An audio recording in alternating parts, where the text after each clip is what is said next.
샬롬 샬롬 반갑습니다. 살아있고 사랑 있는 동산교회 10월 첫 번째 주 수요 기도에 오신 여러분 주님의 이름으로 환영하고 축복합니다.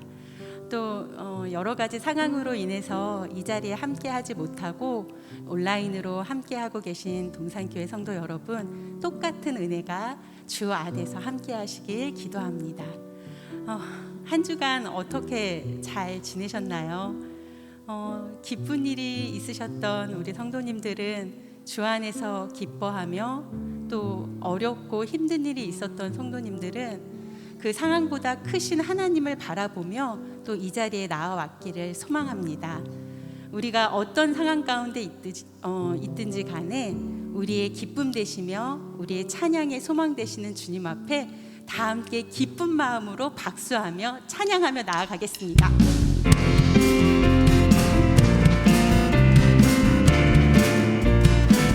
구주 예수를 지하고 지리는 뿐이일세 평생 허락하았으니 의심 아주 없도다. 예수 믿는 것은 다른 증거 많도다.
영광의 박수 올려드립니다.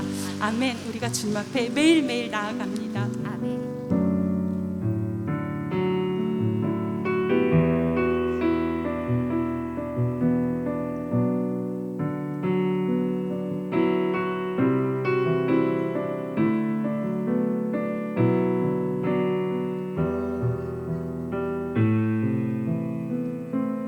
예수 우리들의 밝은 빛. 예수 우리들의 밝은 빛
특별히 오늘 말씀 전하시는 우리 최기훈 목사님, 그 선포하는 말씀에 하나님 능력 주시옵소서 함께 기도하며, 또한 이 시간 이 자리에 모인 우리들과 또 여러 가지 상황으로 함께하지 못한 이어진 우리 교회 가운데 지체 가운데 주님 동일한 은혜 덮어달라고 이 시간 함께 기도하시겠습니다.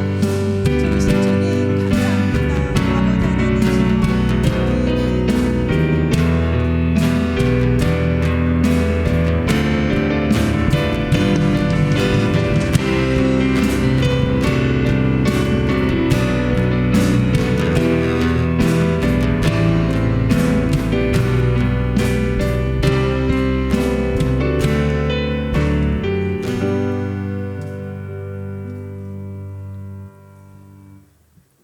사랑과 은혜가 풍성하신 하나님 아버지, 우리를 사랑하셔서 우리의 죄를 사하여 주시고 아버지라고 부를 수 있는 권세를 주심을 감사드립니다. 하나님, 김윤중 원로 목사님과 가정을 건강과 축복으로 인도하여 주시옵고, 김성겸 담임 목사님과 가정을 축복의 통로로 사용하여 주시옵소서. 안산 동산교회가 하나님의 말씀과 이웃을 사랑하는 교회가 되어 하나님 나라가 확장되는데 쓰임받는 교회가 되기를 소망합니다. 우리 교회의 모든 성도들이 주님의 사랑 안에서 하나 되고 서로를 위하여 위로하며 서로의 동역자가 되게 하여 주시옵소서. 우리 한나 소망 어르신들의 건강과 안전을 지켜주시옵고, 교회 안에 환우들의 아픔을 보혈의 손길로 치료하여 주시옵고, 코로나19로 인하여 힘들고 어려운 시기를 지내고 있습니다. 이 시기를 지혜롭고 건강하게 지나가도록 은혜 내려 주시옵소서. 항상 세상에서 수고하는 가장들과 자녀들을 건강과 안전으로 보호하여 주시고, 믿음의 가장, 믿음의 자녀들로 바로 설 수 있도록 인도하여 주시옵소서. 수능을 앞둔 자녀들이 하나님께 의뢰하는 삶으로 인도하여 주시옵고, 하나님께서 주시는 지혜로 좋은 결과가 있기를 소망합니다. 이 시간 말씀을 전하시는 최기훈 목사님과 목사님의 가정을 축복합니다.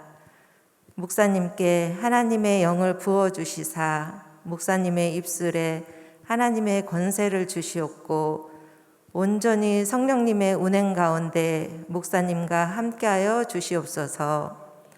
예배를 위하여 봉사하는 찬양팀과 중보팀, 그리고 여러 곳에서 보이지 않게 수고하는 모든 이들에게 하나님의 보고의 복을 더하여 주시옵고, 모든 일을 형통으로 인도하여 주시옵소서. 하나님, 이 시간 진정한 마음으로 하나님 앞에 나아가기를 소망합니다. 우리의 예배를 기뻐 받아 주시옵고 감사드리며 모든 말씀 예수 그리스도의 이름으로 기도드립니다. 아멘.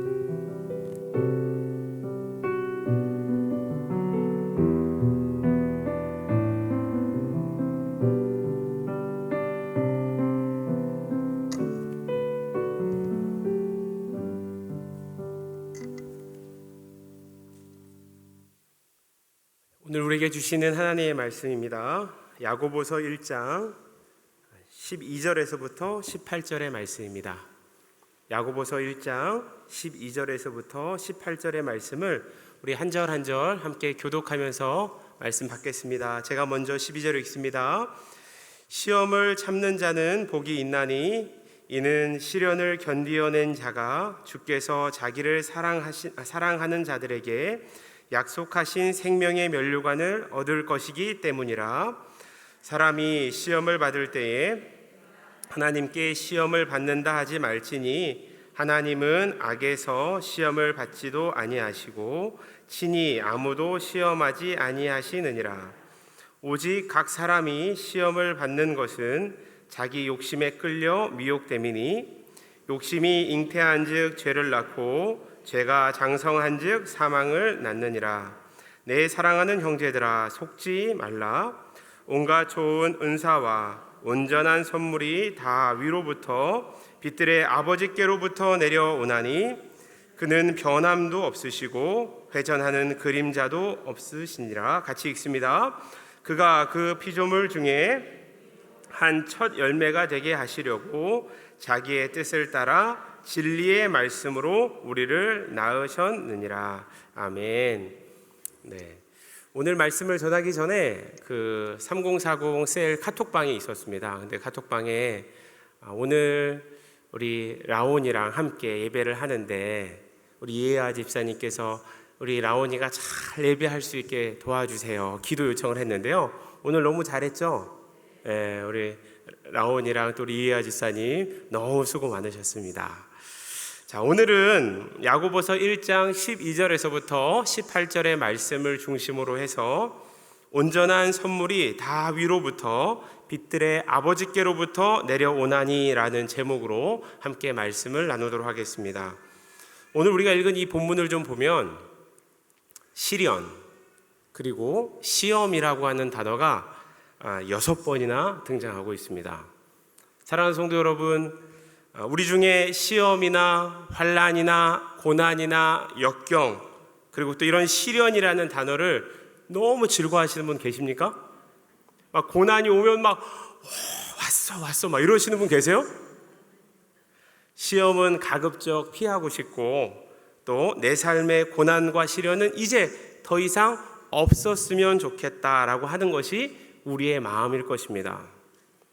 그러나 이 짧은 본문에서도 오늘 시험 또 시련이라는 단어가 6번이나 등장하고 있고 야고보서 1장 전체에서는 시험이라고 하는 이 내용이 주제가 아주 메인 주제로 다루어지고 있다는 사실입니다. 즉 시험이라고 하는 것은 내가 좋아하든 또 좋아하지 않든 피해 갈 수 있는 길이 아니라는 것이죠. 우리 인생 속에 마주하게 되는 수많은 시련과 시험들을 또 조금만 분류해 보면 좋을 것 같습니다. 오늘 본문에서도 시험 그리고 이 시련이라고 하는 것이 두 가지로 이렇게 좀 나누어서 볼 수 있는데 성경에서는 시험이라고 동일한 단어로 기록되어 있지만 원어에 보면 이 시험이 하나는 시련 또 하나는 유혹으로 이렇게 번역될 수 있다는 사실입니다. 자, 그러면 첫 번째로 환난, 시련, 역경, 고난으로 해석될 수 있는 시험이 어떠한 시험인지를 함께 좀 생각해 보고자 합니다. 우리 같이 한번 12절 말씀 함께 읽겠습니다. 12절 같이 읽습니다. 시작. 시험을 참는 자는 복이 있나니 이는 시련을 견디어낸 자가 주께서 자기를 사랑하시는 자들에게 약속하신 생명의 면류관을 얻을 것이기 때문이라. 아멘.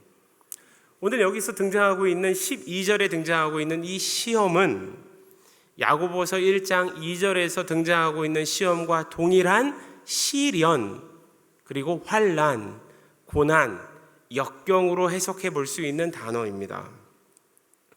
초대교회 성도들이 그들의 신앙을 지켜나아감에 있어서 그들은 세상이 감당치 못하는 어려움들을 겪었습니다. 수많은 시련과 환난과 아픔과 눈물이 그들의 삶 속에 가득했다라는 사실입니다. 그와 같은 어려운 시련의 길을 걸어가고 있는 성도들을 향해서 오늘 이 야고보 사도는 뭐라고 도전하고 있는 것입니까? 견디십시오. 참으십시오. 인내하십시오라고 외치고 있다는 것입니다. 그리고 그 참고 견디고 인내하는 것이 복입니다 라고 말하고 있다는 것이죠. 우리 중에는 초대교회 성도들이 겪었던 그런 시련을 겪는 이들은 아마 많지 않을 것입니다. 그러함에도 우리는 여전히 역경과 환난과 고난과 시련의 깊은 터널을 지나갈 때가 있습니다. 왜요? 성도라서.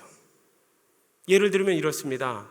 성경의 말씀에서 서로 사랑하라. 이웃을 내 몸과 같이 사랑하라 라는 말씀을 듣고 난 이후에 성도이기 때문에 사랑하려고 노력합니다. 그런데 여러분 사랑하다 보면 사랑이 잘 될 때도 있지만 사랑이 잘 안 될 때도 있습니다. 그래서 그 사랑을 어떻게 해야 하는가, 어떻게 내가 할 수 있는가를 가지고 씨름할 때가 있습니다. 그리고 그것으로 인해서 내 안에 갈등이 일어납니다. 하나님이 원하시는 사랑은 이건 아닐 텐데 왜 나는 이거밖에 안 될까를 가지고 씨름합니다.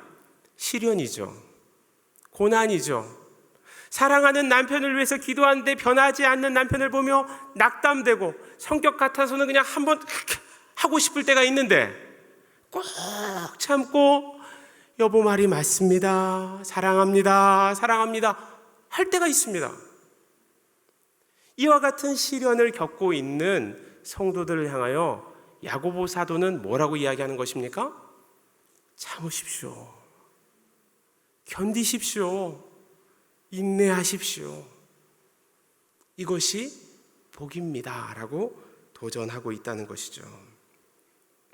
사랑하는 성도 여러분, 우리가 성도로서 살아가는 길에서 만나게 되는 수많은 씨름의 현장들, 그리고 그 고난의 현장들, 시련의 현장들을 쉽게 포기하지 않기를 소망합니다. 힘이 든 길입니다. 어려운 일입니다. 그러나 말씀에 부딪혀 그 순종의 자리로 나아가기를 소망하며 그 순종에 나아가기까지의 수고와 어려움과 그리고 그 고민과 염려와 걱정과 두려움들을 쉽게 버리지 말라는 것입니다. 우리 주님께서 그 길을 걸어갈 수 있도록 우리를 인도하시고 이끄시리라 믿습니다. 우리 한번 서로에게 이렇게 인사했으면 좋겠습니다. 잘 참고 계시죠? 견디고 계시는 거 맞죠? 인내함이 복입니다. 이번에는 서로에게 하지 말고 한번 우리 각자에게 해볼까요? 나한테. 나 지금 잘 참고 있는 거 맞지? 견디고 있는 거 맞지? 인내하는 게 복이래 라고 스스로에게 말할 수 있는 저희 되기를 소망합니다. 말씀을 준비하면서 원고를 적다가 이 인사를 하면 우리 교구 성도님들의 모습이 어떨까를 상상했어요. 저를 너무 무섭게 쳐다보면 어떻게 하지? 인사하자고 해놓고 한 명도 인사 안 하면 어떡하지? 그런데 이렇게 화기애애하게 서로를 격려하며 사랑하는 이 모습을 보니까 제가 도전이 됩니다. 그런데 저 스스로에게도 잘 참고 있지? 견디고 있는 거 맞지? 인내하는 게 복이래 라고 저한테 말할 때 저의 마음은 어떤 마음이 불쩍불쩍 올라오는 게 어떤 마음입니까? 뭔 소리야? 뭔 소리야? 성내기를 좋아하고 그리고 또 성격이 급하고 내 뜻대로 되어지지 않을 때 화내기를 쉬워하는 제가 바로 저의 모습입니다. 그러함에도 불구하고 오늘 이 야고보 사도가 저와 같은 마음이 있었을 것임에도 불구하고 그가 이렇게 견디십시오, 참으십시오, 인내하는 것이 복입니다라고 큰 소리로 외치고 있는 이유가 무엇입니까? 그것은 12절 하반절에 기록되어 있는 말씀입니다. 약속하신 무엇을 얻게 때문이라고 말하고 있습니까? 생명의 면류관을 얻게 되기 때문이다 라고 말하고 있습니다. 사랑하는 성도 여러분, 지금 이 현실의 문제 앞에서는 우리가 낙담되고 화남과 분쟁과 속상함이 막 일어날 수 있습니다. 그러나 야고보 사도는 우리의 시선을 어디로 가지고 가고 있습니까? 미래에 주님을 만나는 그날로 이끌고 있다는 사실입니다. 바라기는 주님 앞에 서는 그날, 이곳에 모인 우리 모두가 주께서 허락하신 생명의 면류관을 쓰고 함께 만날 수 있기를 소망합니다. 누가 약속하신 생명의 면류관을 얻게 되는 것입니까? 누가 참고 견디며 인내할 수 있는 것입니까? 12절 말씀에 보면 이렇게 말하고 있습니다. 주님을 진실하게 사랑하는 자, 주님을 진실함으로 경외하며 사랑하는 자가 이 일을 할 수 있다는 것입니다.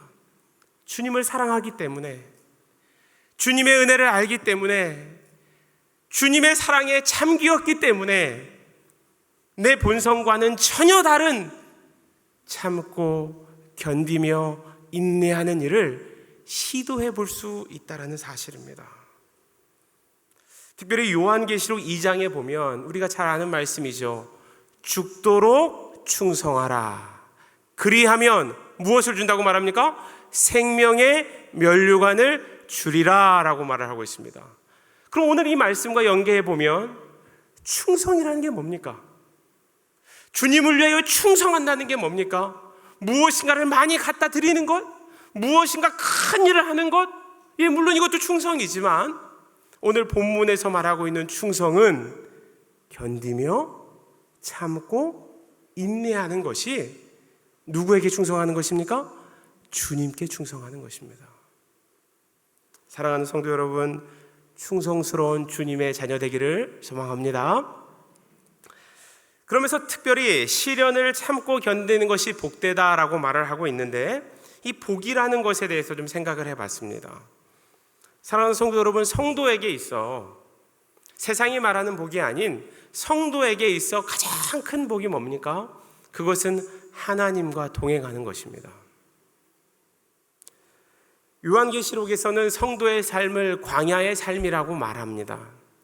광야라고 하는 이 현장은 시련과 환난과 고난과 아픔과 눈물의 연속입니다. 그런데 이 광야에서 또 이스라엘 백성들이 40년의 광야를 겪으며 그들이 받은 복이 뭐였습니까? 여전히 춥고 여전히 목마르고 여전히 눈물이 있는 광야였지만 그곳에서 그들이 받은 복이 뭡니까? 불기둥과 구름기둥으로 하나님이 그들과 함께하고 계심을 경험하는 놀라운 동행의 축복을 누린 것입니다. 그렇습니다. 광야는 우리를 한없이 낮아지게 합니다. 광야는 우리를 한없이 고독하게도 만듭니다. 광야는 우리로 하여금 한없이 눈물이 나게도 만듭니다. 그러나 그 광야에서 우리는 주님을 목도하게 됩니다.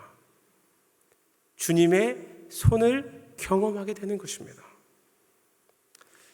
주님의 만져주심, 일으켜 세워주심, 또 우리를 깎아가시고 다듬어 가시며 변화시키시는 그 하나님의 놀라운 복을 누릴 수 있는 저희 되기를 소망합니다. 자, 두 번째입니다. 또 다른 시험이 있습니다. 아까 전에 이야기했던 것처럼 시련이라고 하는 시험이 있고 유혹이라고 하는 시험이 있다는 것입니다. 두 번째로 유혹으로 나타나는 시험을 좀 살펴보려고 하는데 우리 한번 13절 그리고 14절 말씀을 함께 읽겠습니다. 같이 읽겠습니다. 시작. 사람이 시험을 받을 때에 내가 하나님께 시험을 받는다 하지 말지니 하나님은 악에서 시험을 받지도 아니하시고 친히 아무도 시험하지 아니하시느니라. 오직 각 사람이 시험을 받는 것은 자기 욕심에 끌려 미혹됨이니. 아멘. 12절에서 기록되었던 시험이 성도로서 살아가면서 겪게 되어 있는 시련과 역경과 고난과 아픔이었다면 오늘 13절에서부터 14절에 기록되어 있는 이 시험은 세상의 유혹 앞에서 자신의 욕심에 미혹되어 넘어질 수 있는 그 유혹을 시험이라고 말하고 있다는 것입니다. 여러분, 우리의 시선을 잠깐만 주님이 아닌 세상을 향하여 방향을 틀면 우리의 시선을, 우리의 마음을, 우리의 물질을, 우리의 건강을, 우리의 정신을 송두리째 뺏어갈 수 있는 유혹들이 끊임없이 있음을 경험하게 됩니다.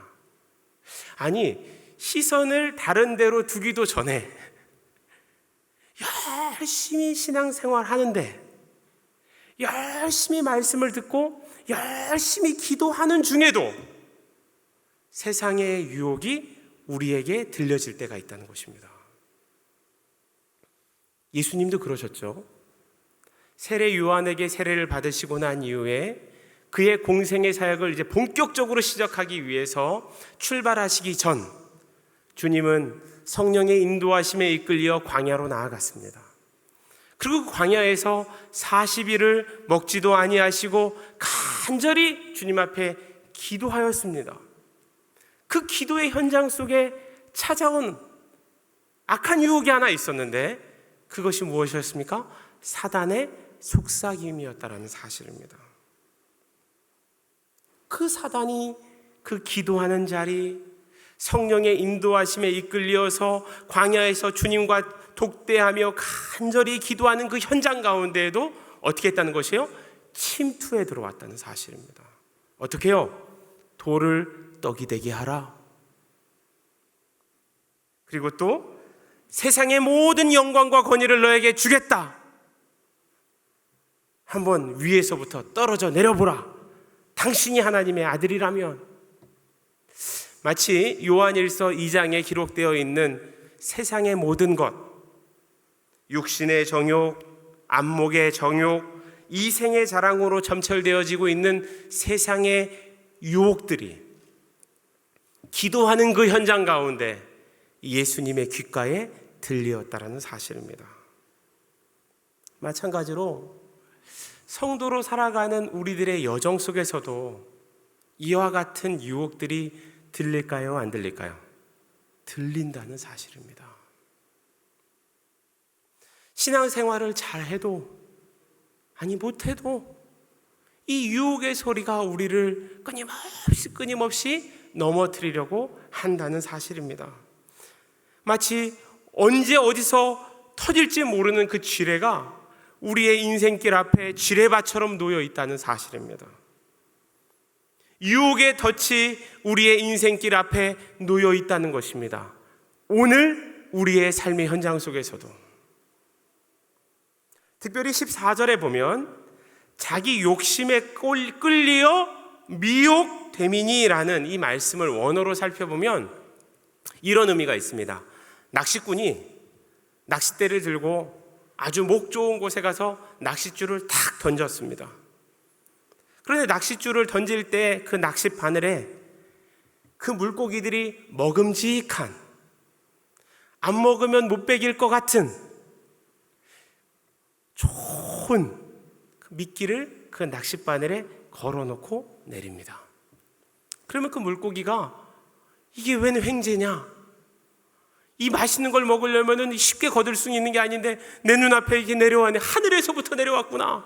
물고기가 그냥 좋아가지고는 야금야금 먹기 시작하는 겁니다. 야금야금. 너무 맛있는 거예요. 너무 맛있는 거예요. 그뿐입니까? 물고기의 눈에 보기에도 좋은 화려하고 그리고 그냥 살아있는 것처럼 물에 넣으면 꼬리가 살랑살랑 움직이는 그런 미끼를 넣어요. 그러니까 이 물고기가 먹기만 좋은 게 아니라 눈에도 좋구나 하면서 조금 먹는 겁니다. 그러다가 못 참겠다 해가지고는 입을 열어서 덥석 물면 어떻게 되는 겁니까? 그 낚싯바늘이 그 물고기의 식도를 낚아채는 것이죠. 그리고 그때부터 낚시꾼은 손맛을 느끼게 되는 것이고 그 물고기는 어떻게 되는 것입니까? 횟상에 올려지는 것입니다. 오늘 사도 야고보는 자기의 욕심에 끌려 미혹되미니라는 이 말씀을 낚시에 비유하는 단어들로 기록하면서 유혹이라고 하는 것이 그 유혹의 앞에서 욕심이 어떻게 반응하는지를 보여주고 있습니다. 유혹의 낚싯대가 드리워집니다. 아주 교묘하고 먹음직한 미끼를 달아서요. 그것을 유혹을 볼 때 우리들 안에 어떤 게 생기는 것입니까? 욕심이 생깁니다. 저거 내가 못 먹던 건데, 내가 저거 못 봤던 건데 먹어볼까? 야금. 그 다음에 마지막에는 어떻게 되는 겁니까? 저처럼 큰 힘을 벌여서 욕심은요 작은 것에서 사그라들지 않더라고요. 욕심은 더 커져갑니다. 존 오웬이라고 하는 신학자가 있습니다. 근데 이 신학자가 유혹과 그리고 또 욕심과 욕망으로 야기되어지는 그 죄의 모습에 대해서 어떻게 설명하였냐면, 죄라고 하는 것은 가만히 있지 않는다라고 말합니다. 죄는 더 큰 죄로, 작은 죄에서 더 큰 죄로, 죄에 대한 무감각에서 더 무감각함으로 이끌려 간다라는 것입니다. 이게 바로 욕심의 결말인 것이죠. 오늘 말씀에서도 그렇게 말합니다. 15절에 보면 욕심이 잉태한 즉 죄를 낳고 죄가 장성한 즉 무엇을 낳느니라? 사망을 낳느니라 라고 말하고 있다는 것입니다. 사랑하는 성도 여러분, 이 욕심이, 우리 안에 있는 욕심이 결코 가만히 멈춰 있지 않는다는 것을 인식할 수 있기를 소망합니다. 그러함에도 불구하고 이러한 욕심이 우리 안에 발현되어지고 있고 끊임없이 일어나고 있음에도, 여러분, 그런 죄를 짓고 유혹에 넘어질 때 우리가 제일 먼저 하는 행동이 뭡니까? 핑계대는 것입니다. 남 탓하는 것입니다. 아담과 하와가 뱀의 유혹에 있었습니다. 뱀의 유혹에 놓였었습니다. 그 유혹이 뭐였습니까? 너 요것만 먹으면 하나님 된다. 요것만 먹으면 너가 신이 된다라고 말하였습니다. 그러니까 분명히 고민했을 것입니다. 미끼가 내려온 거죠. 어떻게 이거 조그만 껍질만 한번 입으로 갉아 먹어봐 이러면서 이렇게 했을 거예요. 그러다 보니 맛있어요. 너무 색깔이 이뻐요. 덥석 무르는 겁니다. 덥석 물고 또 옆에 있는 사람한테도 덥석 물게 한 거예요. 죄를 짓고 난 이후에 주님이 그들을 찾아가셨습니다. 아담아, 아담아, 하와야, 하와야, 어디 있느냐? 아담과 하와가 주님 앞에 섰습니다. 주님이 물으셨습니다. 왜 그 유혹 앞에, 왜 그 짓지 말라는 그 죄 앞에 왜 넘어졌느냐? 왜 죄를 지었느냐라고 묻자 그들은 서로를 탓하였습니다. 아담은 하와를, 하와는 뱀을. 분명히 그 유혹 앞에서 내 욕심과 내 욕망이 그것을 죄를 짓게 하였음에도 죄 그리고 나의 연약함을 직시하지 않고 이건 내 잘못입니다. 저 때문입니다. 제가 저의 욕망 때문에 내 눈이 멀어서 범한 죄입니다라고 말하지 않고 끊임없이 저 여자 때문입니다. 그리고 그 여인을 말할 때 어떻게 말했습니까? 당신이 나를 위하여 지으신 그 여인 때문입니다 라고 말합니다. 그 이야기는 뭡니까? 여자이기 때문이기도 하지만 그 탓을 어디로까지 끌고 가는 것이에요? 하나님에게까지로 끌고 간다는 사실이에요. 아마 초대교회 성도들도 자신이 당하는 수많은 어려움들 앞에서 하나님 때문이에요. 하나님이 저를 이렇게 방치하고 저의 기도 들어주지 않아서 저 이렇게 가는 겁니다. 하나님 때문이에요 라고 말했을 것입니다. 우리도 그럴 때 있지 않습니까? 다 내가 잘못해놓고는 기도하는 중에 그리고 또 스스로에게 하나님이 안 도와줘서 그래. 나 하나님이 안 도와줘가지고 나 교회 안 나가. 여러분, 그러한 말들을 하게 된다는 것이죠. 성경은 분명하게 말합니다. 하나님 탓을 하지 말라. 유혹에 미혹되는 진짜가 이유가 무엇인지를 직시하라. 욕심이 죄를 낳고 그 죄가 장성한 즉 그 끝은 사망이다라고 외치고 있다는 사실입니다. 사랑하는 성도 여러분, 유혹 앞에서, 우리에게 다가오는 시험 앞에서 그 시험을 올바르게 직시할 수 있기를 소망합니다. 우리의 욕심과 욕망과 연약함을 주님 앞에 진실하게 인정할 수 있는 저희 되기를 소망합니다. 이제 야고보 사도는 오늘 본문에서 그 마지막으로 이끌어가고 있습니다. 그 마지막이 무엇입니까? 시련과 환난과 역경과 그리고 수많은 유혹 앞에서 성도가 어떠한 자세로 또 무엇을 붙잡고 살아가야 되는지를 말하고 있습니다. 우리 한번 17절, 18절 말씀 함께 읽겠습니다. 17절, 18절 같이 읽습니다. 시작. 온갖 좋은 은사와 온전한 선물이 다 위로부터 빛들의 아버지께로부터 내려오나니 그는 변함도 없으시고 회전하는 그림자도 없으시니라. 그가 그 피조물 중에 한 첫 열매가 되게 하시려고 자기의 뜻을 따라 무서운 말씀을, 진리의 말씀을 우리를 낳으셨느니라. 아멘. 진리의 말씀으로 우리를 낳으셨느니라. 사랑하는 성도 여러분, 주님께서 우리를 환난과 시련 가운데 놓이게 하시는 이유가 무엇입니까? 그리고 또 성도로 살아가면서 유혹 앞에서, 그리고 또 수많은 시험 앞에서 또 우리의 욕심과 욕망을 직면하게 하시는 이유가 무엇입니까? 우리를 꺾어버리시려고요? 우리를 아예 버리시려고요? 아니요. 철이 연단되어질 때 강철이 됩니다. 금이 연단되어질 때 진짜 금이 됩니다. 마찬가지로 우리를 부르셨을 때에는, 우리를 주의 백성으로 삼으셨을 때에는 우리를 그저 그 정도의 성도로, 그저 11교구 또는 안산에 그 정도로 살아가는 예수님을 믿는 자로 부르신 것이 아니라 진짜 성도, 진짜 그리스도의 제자로 우리를 만드시기를 원하기 때문이심을 믿으시기를 바랍니다.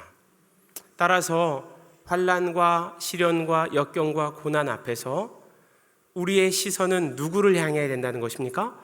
하나님을 향해야 된다는 것입니다. 하나님을. 수많은 유혹과 욕심과 욕망에 꿈틀거릴 때에도 우리의 시선은 하나님 앞으로 나아가야 된다는 것입니다. 코람데오의 삶이어야 된다는 것이죠.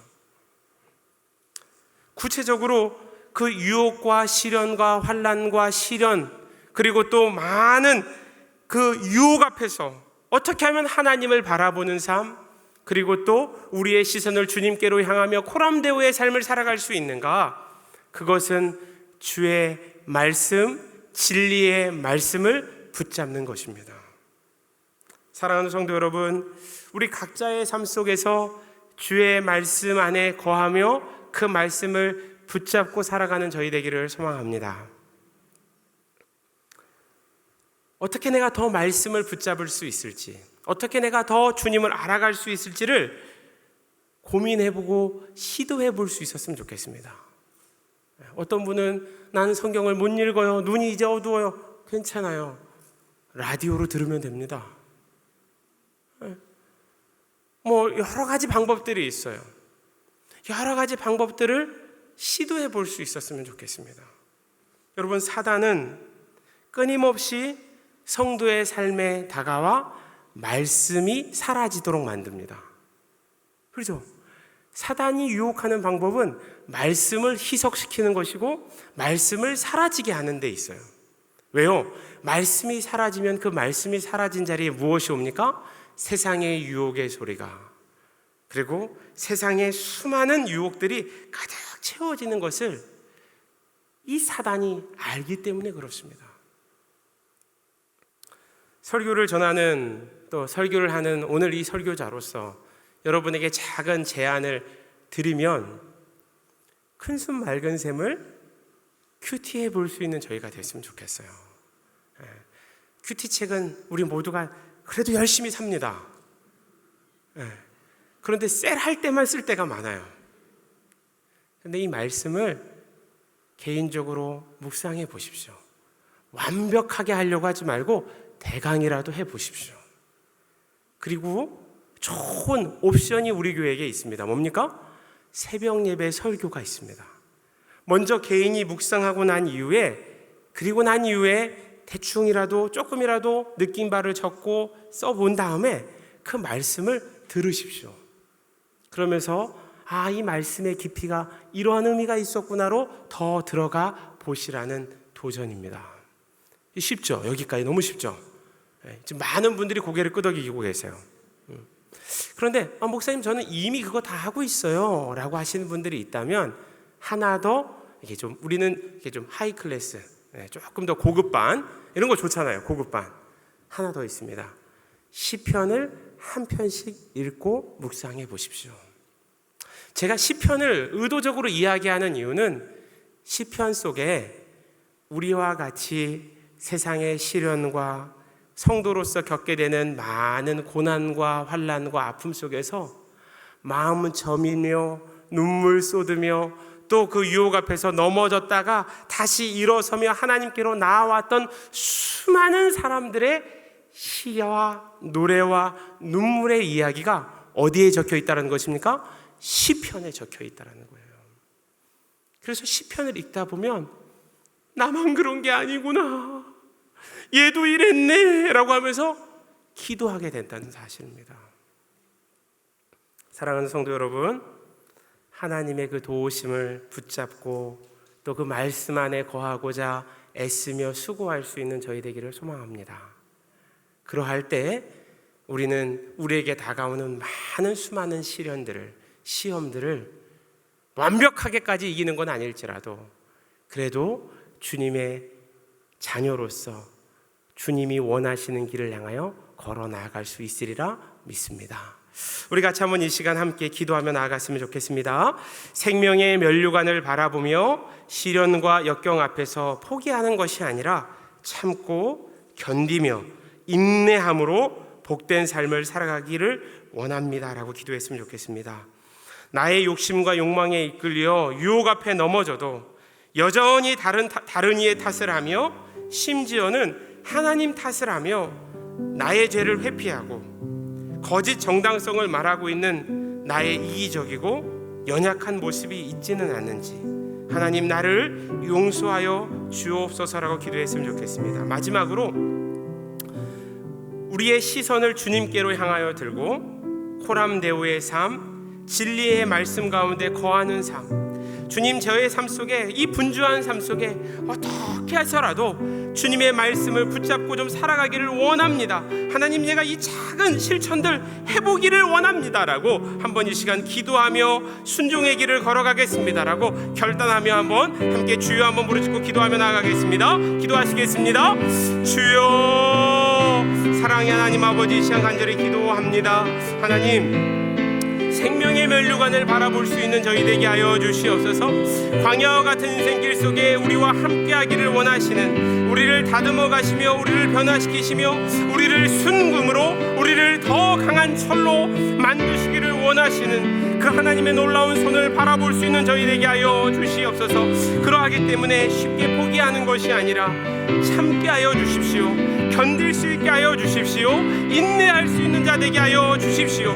그것이 복이라고 하셨는데 하나님, 저의 인생 속에 그 복을 좀 누리며 살아갈 수 있도록 주님 저에게 끈기와 인내를 허락하여 주시옵소서.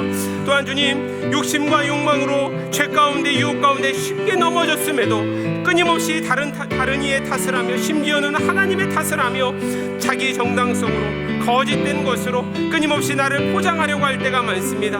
하나님, 용서하여 주시옵시고 내 안에 있는 죄의 큼을 봅니다. 내 안에 있는 연약함을 봅니다. 주님, 용서하여 주시고 더 주 앞에 나아갈 수 있게 하여 주시옵소서. 더 주님 바라보기를 원합니다. 내 삶 속에 말씀이 사라져버렸다면, 내 삶 속에 말씀을 읽어가는 시간, 말씀을 묵상하며 되뇌이는 시간이 사라져버렸다면 주님, 다시금 일으켜 세워 주시옵소서. 내 삶 속에 말씀이 붙들리는 인생 될 수 있도록 주님 도와주시옵소서. 주님 간절히 기도합니다. 그렇습니다. 주님, 수많은 시련과 역경과 그리고 환난 앞에서 하나님, 우리는 과연 참고 견디며 인내하고 있는지를 되돌아봅니다. 주님, 이 야고보서의 야고보 이 선지자, 이 사도의 이 외침이 오늘을 살아가고 있는 나를 향한 외침으로 들을 수 있게 하여 주시옵소서. 하나님, 쉽게 포기하며, 아니 쉽게는 아닐지라도 낭망하며 포기한 자리에서 다시금 견디며 인내하며 참을 수 있는 우리 모두가 되게 하여 주시옵시고, 또한 주님, 기도하기는 유혹 앞에서 내 욕심과 내 욕망에 사로잡혀 넘어졌음에도 끊임없이 다른 이의 탓을 하고 심지어는 하나님 때문이라고 하나님을 탓하며 스스로를 정당히 하며 스스로를 무감각하게 살아가고 있지는 않았는지 되돌아봅니다. 주님 용서하여 주시옵소서. 나의 연약함을 주님 앞에 가지고 나아가 주님 나를 용서하여 주시옵소서라고 진실하게 회개할 수 있는 저희 되게 하여 주시옵소서. 또한 주님, 오늘 이 야고보 사도가 외쳤던 것처럼 주님께로 시선을 고정하게 하여 주시옵시고 그 시선을 고정하기 위하여 말씀 가운데로 내 삶 속에 더 말씀을 기억하며 되뇌이며 말씀에 사로잡힐 수 있도록 주님 우리의 귀를, 우리의 시선을 붙잡아 주시고 말씀 가운데 거하는 삶 되도록 역사하시고 인도하여 주시옵소서. 주님께서 놀랍게 일하시고 역사하실 것을 믿고 기대하며 예수님의 이름으로 기도드립니다. 아멘. 오직 성령이 너희에게 임하시면 너희가 권능을 받고 예루살렘과 온 유대와 사마리아와 땅끝까지 이르러 내 증인이 되리라.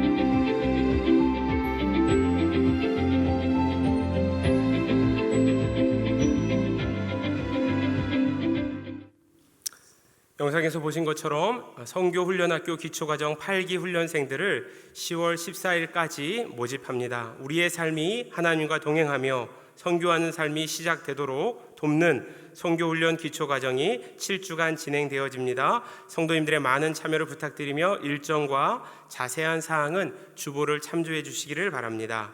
세례식이 10월 9일 주일 본당 1, 2, 3, 4부 예배 시에 진행됩니다. 교육과 문답식은 주보를 참조해 주시기를 바랍니다. 큰숲 형제교회 분립 개척 준비 기도회가 진행 중에 있습니다. 최성호 목사님이 화성시 세솔동에 17번째 분립 개척교회인 이음 동산교회를 개척합니다. 개척을 위한 준비 기도회가 12월 3일까지 매주 토요일 오후 6시 본당 1층 큰숲홀에서 온라인과 오프라인으로 동시에 진행이 되어집니다. 개척에 동참하시는 분들과 기도로 후원하실 분들의 적극적인 참여를 부탁드립니다. 잠시 또 영상 보도록 하겠습니다.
(2022년) 하반기 패밀리 아카데미 러빙 코스가 10월 7일 금요일까지 수강생을 모집합니다.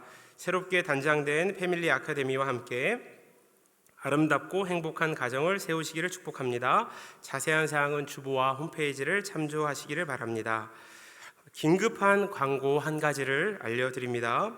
우리 교회 교구 목사님으로 섬기셨던 한성수 목사님의 아내 되시는 염진아 사모님이 혈소판 수치가 낮아져서 혈소판 수요를 받아야만 합니다. 그런데 피가 모자라서 수요를 받지 못하는 상황 가운데 있습니다. 이에 환자 지정 혈소판 성분 헌혈로 동참해 주시기를 간절히 부탁드립니다. 헌혈의 집 방문 전 환자 정보에 신촌 세브란스 병원 혈액내과 염진아 환자 여자 AB 플러스 지정 헌혈 혈소판 헌혈을 하러 왔다라고 하면 지정 환자에게 공급이 됩니다. 생애 첫 헌혈은 혈소판 성분 헌혈이 불가하니 헌혈의 경험이 한 번이라도 있는 성도님들의 적극적인 동참을 부탁드리겠습니다. 이 시간 축도하고 예배를 마치도록 하겠습니다. 이제는 우리 주 예수 그리스도의 은혜와 하나님의 사랑과 성령의 교통하심이 우리의 인생 가운데 마주하게 되는 수많은 환난과 역경과 시련과 아픔과 눈물과 그리고 또 유혹들 앞에서 더욱더 주님을 바라보며 그 주님을 더 깊이 알아가기를 위하여 말씀 가운데로 나아가기를 결단하며 나아가는 우리 사랑하는 모든 성도들 머리 위에 그리고 또 이번 한 주간 드려지는 모든 셀 모임 위에 이제로부터 영원토록 함께 있을지어다. 아멘.